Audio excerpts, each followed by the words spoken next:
Greetings and welcome to Growth Hacking Secrets. I'm your host Mohammed Siddique from Atlanta, Georgia, and the co-author of New Success Secrets available on Amazon. On this episode, we have a special guest, Rob Thompson. Rob is the founder of GameplanU and SportsBiz Radio Network. Please join me to give a warm welcome to our guest, Rob Thompson. Happy Monday. Happy Monday. Rob, welcome. Thank you. Thanks for having me on. I appreciate it. Thank you. Rob, let me start with this. Where were you? What happened? Who you were surrounded with that inspired you to Game Plan U and Sports Based Radio Network? Well, I saw a need in the marketplace for founders who are out there, early to mid-stage founders in sports technology in startups. And a lot of them needed that connection to other folks in the industry, but also to potential investors. And then the last pillar for us was that career seeker, that's someone who's coming out of college that maybe wants to be in the sports industry, but doesn't in the entertainment industry, both of them together, that they don't know where to start. They don't know which store to open. So we created a community, Game Plan U, that puts them together. That puts them together through working on projects. That puts them together through working on building up their startup businesses. So to be employee number 2 or 3 sometimes is not a bad thing. Employee number 2. I remember one of my co-author on my book, T-Cat Hauser. If he would have joined on Microsoft, he would have been employee number 9. Sometimes those missed opportunities, right? Yeah. So he couldn't get along with Bill Gates. He said, "No, I don't like his philosophy." Guess what? Bill Gates is still here, and he passed away. Oh, well. Yeah. So, however, he did amazing things in his life. He was author of 57 books. So it's not like me.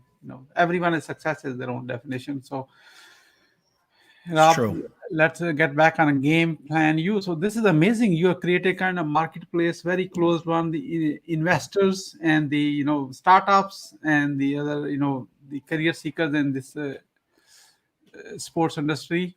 So that is amazing. So you become the nucleus of this whole thing, right?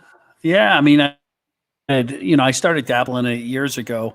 When I needed someone to create software for us when we were in the tournament. So we were putting on youth sports tournaments and 200 of them, but we needed our own platform to be able to register, to be able to do the bracketing and scheduling and do the national rankings. So we built the software for it, and I learned a lot about it. And I saw that it's not an easy thing to do. Yeah. And I didn't know anybody that could code. So I had to find that group of people. And, I said, if I could do it or figure it out, there has to be other people that need those connections and that need that community as well.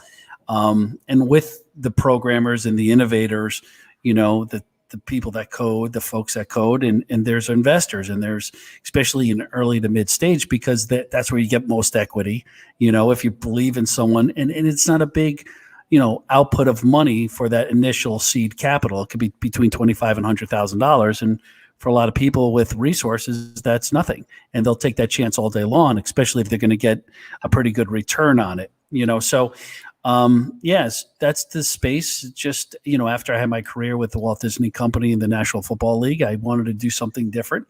And this happens to be it. I don't want to run a business anymore. I'd rather help other people become successful with theirs and fill in some of the holes that maybe they're missing, or connecting to some of the folks that they don't have access to. And, so for me, I enjoy doing this. It's a very niche. There's a very small amount of people that are in this, but when I mentioned small, there's 15,000 new LLCs that come up every year in this category. So it's not that tiny, but you really have to have something special to stand out. So you have to have something special to stand out. That's the tagline. Yeah. So I'm sure you have learned before you decided to really create a Game Plan U. And not run a business anymore, help other businesses to become successful and take a small pie somewhere in the middle, So, Rob, what are the top 3 mistakes to avoid when you are growing your business? That's a great question. Number 1, not all investment dollars are good dollars. They're not smart dollars. So find somebody that's going to invest in your business that can help you, not just cut you a check. that can actually open up doors, that bring some type of value, that's a mentor, so to speak. So there's a thing called bad money. You don't always want bad money because you stop working for a big corporation or a business because you just want to be independent. You want to be an entrepreneur. You want to make your own decisions. When you get an investor that invests in you and that's not going to help you or your business, then you might as well go back to that old job again, because now you're still working for somebody. So think about that.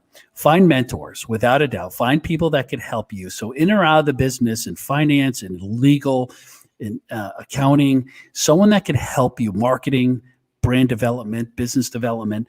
Find some mentors that can help you along the way. Build up what I call your life advisory board. Somebody that's been there, done that. Someone who's maybe older than you, who's had life experiences and raising families, maybe went bankrupt, have learned from their mistakes. We all have that, but we need people to show us, because we don't know everything. Even at our age, there's still things that we need to learn about business, be inspired. So I would definitely say find the right money that can help, find mentors that can open up doors for you, and surround yourself with people that do things that you don't do well. So things that you don't know, whether that's the finance side of it, or that's the marketing side of it. If you're in product development or the operations piece, doesn't mean you know everything else, So find people that could offset your skill sets, and make sure that they're people that you want to work with, because when you get to a certain point, you just don't want to work with you want to work with nice, smart, kind people and talented people, and not necessarily, and that's why you do it on your own. So I'm talking from the perspective of being an entrepreneur. So I would say those are the three areas. Wonderful, Rob. I'm so glad you know all this, and still you became a guest on my show. I am honored. I earned it. So. Well, yeah, no, I know this is something you do. So yeah, wonderful. I love this, the way it's a life advisory board. Yeah, I think so. I think we all need that sometimes, because we all go through death, or we go through divorce, or we go through being fired from a job, or we go through major health issues for us and our family that throws us a curveball. And, it's hard to accept sometimes. And when you have someone else who's been through those trials, because we're all going to do it at some form, you hit it, right? You hit that point. And if you could build your life advisory board, someone that has high level moral character, that maybe pushes you, certainly someone, if you share the same faith together, someone that's a little bit higher, who's going to push you to rebalance yourself to that, because that's the one thing that's going to carry you through your life and your career. And I just humbly believe in that. And sometimes you have to be uncomfortable with the person who is going to be on your advisory board, that's going to push you. You're going to make you nervous or uncomfortable and give you anxiety, because they're not always going to tell you the things that you want to hear. They're going to tell you the things that you need to hear, so that's my life advisory board committee. Yeah, no, definitely life advisory board. Wonderful. Hey, Rob, do you mind sharing your biggest failure in your life? What did you learn from it, and how did you recover from that? Because I'm interested in the last piece of the question. Yeah. I think my biggest failure in life was not being honest with myself. For many, many years, I carried around a really dark secret of myself, which was I have dyslexia, and I never told anybody about it. And I try to hide behind it. And I think it hindered a lot of things, because it did not give me self-confidence when I was in corporate America, because I thought I was never as smart as some of the people sitting around the table. So I had to make it up in other ways. And instead of just owning the fact of it in my mind, I didn't have to tell. But that was my biggest mistake, was holding on to that secret that I had. And if I look back at it now, it's kind of, I get it, because ego played a lot in it. But once I was able to talk about it, and I wrote about it in the book that I wrote, which is, kind of funny all in and of itself, but it released a lot, because I found out how many other people had dyslexia, and people that I knew and respected. And you look at the sharks from Shark Tank, most of them have dyslexia too. It's a form of ADD and all that. So, and Mark Cuban, all of them. So entrepreneurs, I think it runs in entrepreneurs, and none of these things I recognize. So that was probably, I made a lot of mistakes, but that was probably my biggest one. Mm-hmm. What did you learn from that? Yeah, you asked me not to. I learned about ego and humility, and those are certain things that I just mentioned this the other day. Was having an ego is not attractive. It's not attractive to people. Humility is, and kindness is, and I realize that most people don't care. They think about themselves always. They're not thinking about Rob Thompson, right? They're not thinking about Muhammad. They're not thinking about us. They're thinking about themselves. How do we play a role in their lives is another thing. They don't care what we did 30 years ago. They don't care what we did 30 days ago. So how does it apply to them now? So what I learned about that was be present, be at the moment, just own all your failures, own your mistakes, but just celebrate what you really feel like you're good at. And that should be your calling card, in life, is someone that can help them, someone that can inspire them, someone that could be an ear for them, and someone that potentially they could collaborate with and make money together. So those are the things I learned. And how did you recover from it? By writing a book or something else? My book was a way for me to recalibrate. I sold my last business. I had an exit in 2016, and I didn't know what to do. It was too early. I had some partners that wanted to cash out, and it was too early for me.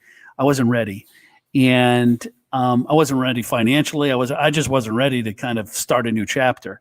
So I kind of saw some podcast somewhere where the guy said during the 2008, 2009 real estate crisis, he lost almost everything. He lost a $30 million portfolio because they called on for his mortgages and he couldn't make it. And he said that weekend he wrote a book. He kind of came out and he wrote a book, and it was a book about kind of how he got to this point in his life and all that. And it turned everything around for him. And it just kind of recalibrated his thinking and recalibrated everything. And so I said, I'm going to do that too. And I did it. And I wrote, it's 100 pages, maybe. Big letters, it's not, but it was a playbook on how to land a dream job if dad doesn't own the team. Basically saying if your dad doesn't own the team in sports, chances are you're going to have a tough road to get there. Yeah. But I could do it. And I did it with dyslexia, and I did it all these things that you could do it too. And here's the things that you need to know about yourself to prepare for. Anyways, so getting that out into the world, I just feel like the universe paid me back and allowed me to be more grateful for the things that I experienced, not the things that I missed in life. Mm-hmm. And the book allowed me to go back and think things through and write them. When you write, write something down, and it was going through that process was very therapeutic for me. And really reading my life and really reading the things that I did, I feel I was like, wow, I was very, very lucky. I had. What am I complaining about? Because I didn't cash out where I could go retire? No, I'm grateful that I had that opportunity to have that business and to make an impact on a lot of people. I mean, we had 65 full-time employees, and it was a good business. Yeah. And to be grateful for what we were able to accomplish and achieve. So that's what I learned. Wonderful. So, Rob, let's switch this side. Thank you for sharing this, very embracing story, I would say, It's Thank you. Embraceable because so many can relate to it. So what are your top 3 success secrets? Give us your best one. Don't be stingy. Oh, the best success secrets. I think really paying attention to your personal life, your relationships that you have with your loved ones, with your partner, with your family. That's the foundation. Those are the bricks of the foundation. Your mental health is so important. How you show up for your day, what you do with that first hour. I mean, all of those things that people are coming out and gurus saying. I just been doing it for years because I've been an athlete, and I was an athlete earlier on. I'm certainly not an athlete anymore. I try to be at least an hour a day, but I think mental health is so important with success. I think being happy internally with yourself, mentally and physically and spiritually, all of those things, you can't slip on any of them because it distracts you. You know, how you live your life, I think being faithful. I've been married for 30 years, faithful to my wife for 30 years. We raised 4 kids. To me, that's my ultimate goal. I forget what I did in business, but having that solid foundation has been able to help me with everything else I've done in my life. So that, I think, take care of yourself first. I know sometimes it's hard to cut out the time and all that stuff, but you just got to figure it out to do it.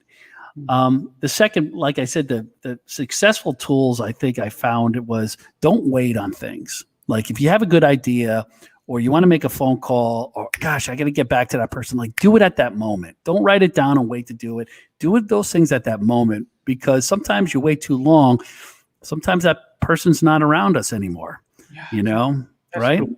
Sometimes, you know, you hear these new, I mean, it just happens. So if you think of it, there's a reason why you thought of it.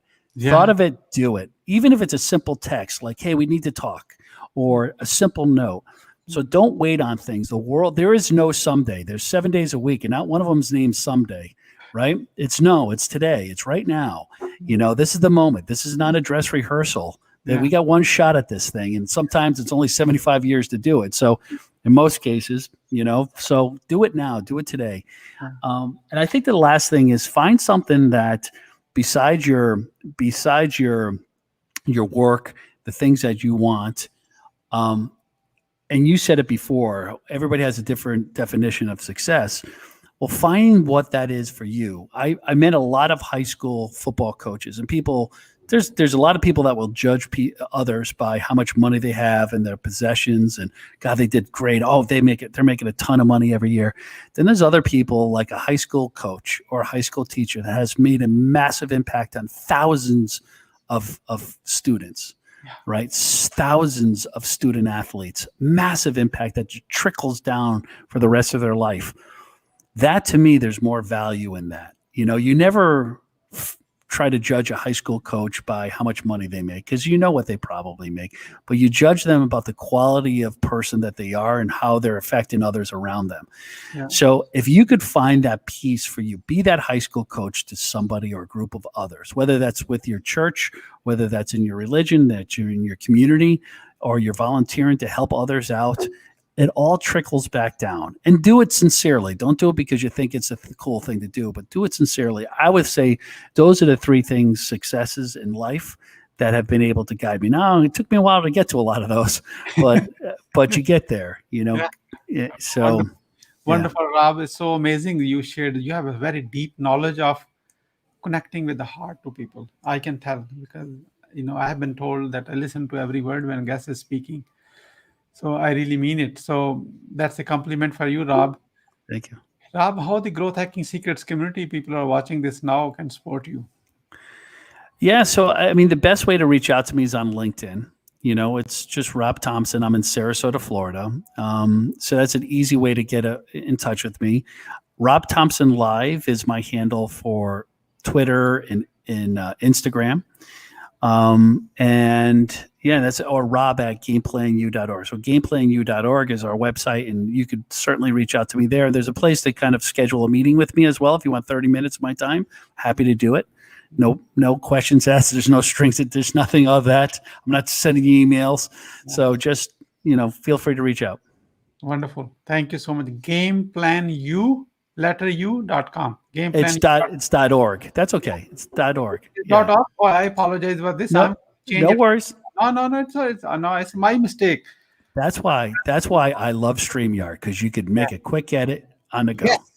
Oh, again, one more mistake. See, now I don't know how to even type at that. Okay.